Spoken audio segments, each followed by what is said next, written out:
pessoal, eu sou Letícia Rosa, psicóloga clínica, e eu vim conversar um pouquinho aqui com vocês sobre a minha vida profissional. Então eu vou iniciar falando um pouquinho do meu percurso, como começou, e depois vou seguir falando um pouquinho das minhas linhas de trabalho atualmente. Eu sou formada em psicologia pela PUC-RS em 2020. No período ali de graduação, eu sempre me interessei bastante pela área da infância. Então, durante esse período de graduação, eu estudei bastante sobre a infância. Tive também práticas ali que são obrigatórias, né, em psicologia clínica, daí atendendo crianças, adolescentes e adultos. E também foquei um ano inteiro ali trabalhando com crianças e adolescentes, né, em situações com pacientes mais agressivos, que a gente chama. Aí, na minha conclusão de graduação, eu escrevi meu TCC sobre autolesão na adolescência, que foi muito também voltada para a minha experiência desse estágio que eu tive.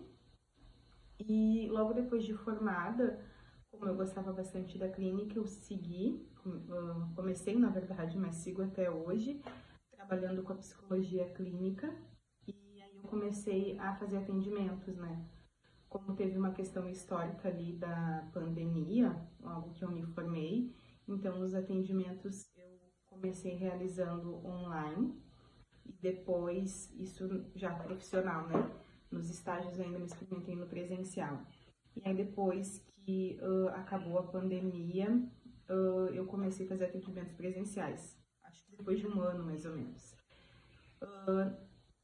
Depois de uns 2 anos também de formada, eu trabalhei também em escola, em paralelo com os atendimentos clínicos. Nessa escola eu pude atuar com os públicos da adolescência e também da infância. Eu coordenei alguns projetos, né, de saúde mental na escola, como crise de ansiedades, questões também de comportamentos ali dos adolescentes, ensino médio.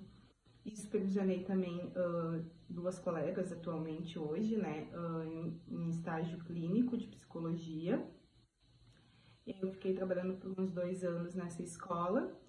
E também, em seguida, iniciei uma pós-graduação em psicologia clínica, em Porto Alegre, que também eu realizei atendimentos clínicos também nessa instituição. Aí, nesse período que eu saí da escola, segui ali fazendo os atendimentos clínicos. Já nesse período, eu iniciei, né, na verdade, um engajamento, uma experiência de estudos sobre relações raciais, porque, como eu estava falando, nesse período de pós-graduação, eu comecei estudos sobre relações raciais, iniciei, na verdade, alguns grupos em algumas instituições, e também a minha clínica começou a me convocar para esse lugar também de estudos, e também por interesse pessoal, né, por ser uma mulher negra, também me interessei e ainda me interesso. Então, o meu trabalho de conclusão dessa pós-graduação, que durou 2 anos, eu pesquisei, estudei, também escrevi sobre o processo de escuta, né, na clínica psicanalítica, que é a minha área de estudo também é a psicanálise, e também sigo interessada, na verdade, né, sigo estudando, sigo em alguns grupos aí de estudos também.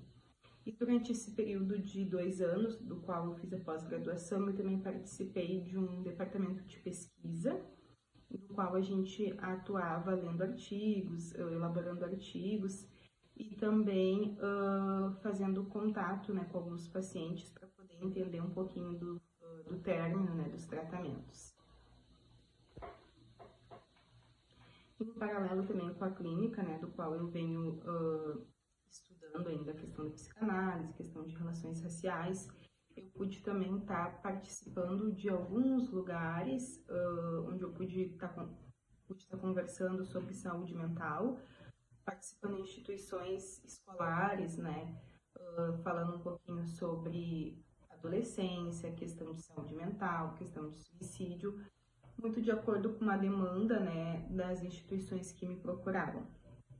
E então eu vim hoje falar também um pouquinho sobre uma linha de trabalho que eu venho atuando, que faz mais ou menos um ano, que é conversando um pouco com as instituições, e também falar um pouquinho da NR01, que é uma normativa, do qual ela foi regulamentada a partir desse ano, do qual convoca as empresas, né, a se responsabilizarem sobre o cuidado de saúde mental de seus colaboradores e da instituição também.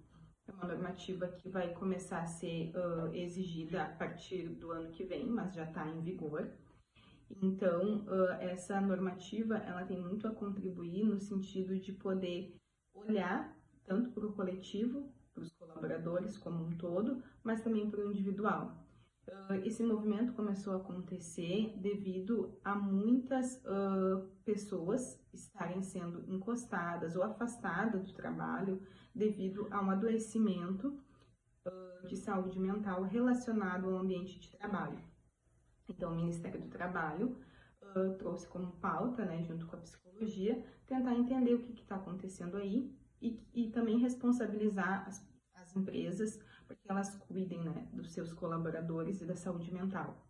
Isso aí vai ter algum impacto também na questão de produtividade, porque já há estudos que comprovam que colaboradores que têm a sua saúde mental cuidada, elas têm maior rendimento no trabalho, também na vida pessoal, né, consequentemente, mas acabam tendo uma produtividade melhor para si e consequentemente, para a empresa também.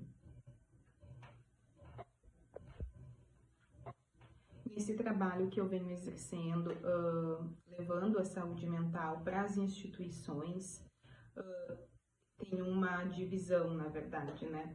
É um trabalho que é convocado muito a partir da demanda da instituição.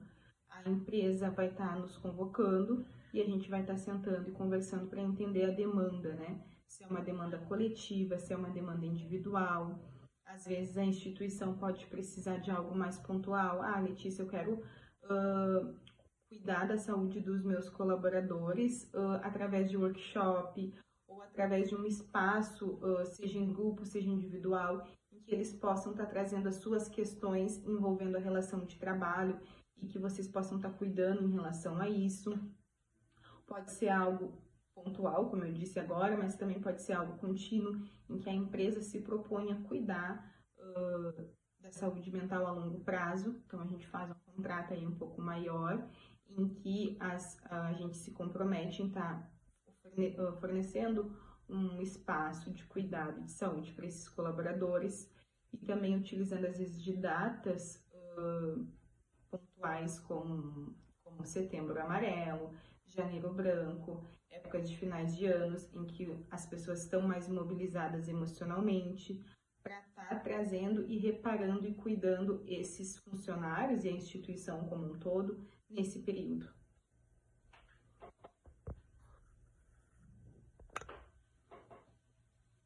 E dentro ainda dessa pauta sobre saúde mental nas instituições, a gente também tem uma linha de trabalho em que é focada somente com gestores, do qual a gente faz uma capacitação desses gestores, né? Tentando entender qual que é a percepção deles e tentando também levar um olhar de cuidado referente à saúde mental, que nada mais é saúde mental do que a saúde das relações, né? Então, tentando entender como que funciona a relação desses gestores com os seus colaboradores e dos gestores também com a instituição, tentando identificar pontos em que possam ser melhorados, pontos em que não tão bons, né, e que às vezes a pessoa está ali inserida naquele meio e não consegue enxergar. Então, a gente faz essa ajuda, na verdade, né, esse auxílio, para conseguir trazer uma percepção de fora e fortalecendo, então, as relações e a saúde mental desses gestores.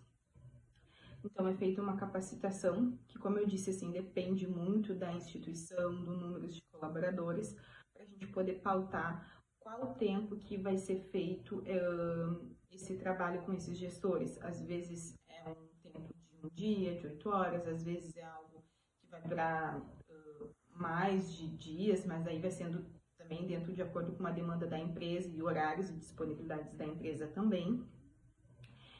Esses cursos também, para esses gestores, todos também são fornecidos certificados em que mostram também que o gestor está capacitado emocionalmente para cuidar dos seus colaboradores.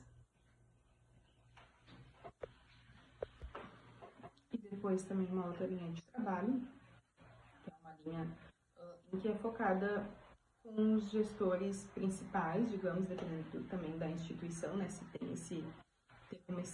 tem como ter essa proximidade, esse contato com o gestor principal, para também tentar entender como que ele se relaciona, né, com a sua instituição, quais são as perspectivas dele, o que pode ser melhorado, como ele percebe a saúde mental, qual é a imagem, a visão que ele tem, e também está contribuindo com ele através de uma conversa, de um diálogo, né, em que a gente possa estar conversando para tentar entender como pode se melhorar a saúde mental dos seus colaboradores. Então, seria um pouco isso, assim, né, do que eu vim falar um pouquinho. Para mais dúvidas, daí a gente pode estar conversando também melhor, né, no A2, porque daí a pessoa também consegue ter um espaço para também expor quais são as suas dúvidas e a sua expectativa referente ao trabalho de saúde mental nas instituições.